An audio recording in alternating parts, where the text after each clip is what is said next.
జ్ఞానయోగం పండితులనగా ఎవరో స్పష్టం చేస్తున్నాడు పరమాత్మ.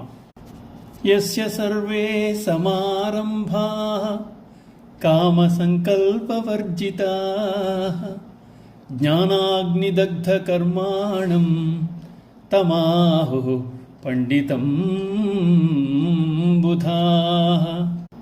అర్జున, ఎవని కర్మలు శాస్త్ర సమ్మతములై కామ సంకల్ప వర్జితములై జరుగునో, ఎవని కర్మలు జ్ఞానాగ్నిచే భస్మమగునో అట్టి మహాపురుషుని జ్ఞానులు పండితుడని అంటారు. ఇక్కడ పండితుడనగా విద్యలు నేర్పినవాడు కాదు.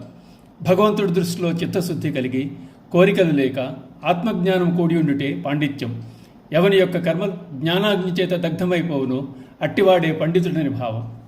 కర్తృత్వము అహంభావము విడిచిపెట్టి నిష్కామ కర్మలను ఆచరించు వారి మనోబుద్ధి వికసించి ఆత్మజ్ఞానాన్ని పొందుతారు. జ్ఞానమనుడగిన చేత వారి కర్మలు నిప్పురవ్వ తాకిన గడ్డిమోపు చందమన దగ్ధమైపోతాయి.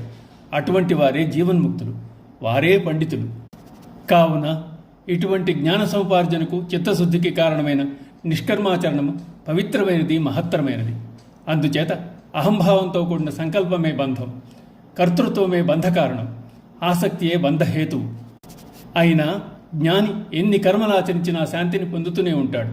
కానీ కామ సంకల్పం కలవాడు కర్మలు చేయకున్నా శాంతి పొందలేడు. ఇదే కర్మరహస్యమని భగవానుడు తెలియజేస్తున్నాడు. త్యక్త్వా కర్మఫలాసంగం నిత్యతృప్తో నిరాశ్రయః కర్మణ్యభిప్రవృత్తోపి నయేవ కించిత్ కరోతి సహా.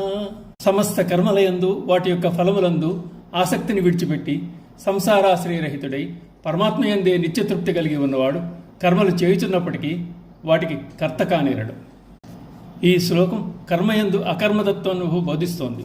కర్మఫలమునందు అనాసక్తత, ఆత్మయందే నిత్యతృప్తి కలిగి ఉండుట, దృశ్య విషయములందు ఆశ్రయించ ఉండుట అను గుణములను కలిగి ఉన్న మహనీయుడు కర్మను ఆచరించిన వాడే అవుతాడు.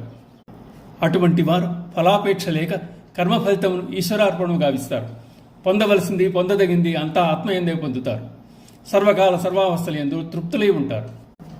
దృశ్య వస్తువులను నశ్వరములుగా భావించి ఆత్మయందే ఆశ్రయమును పొందుతారు.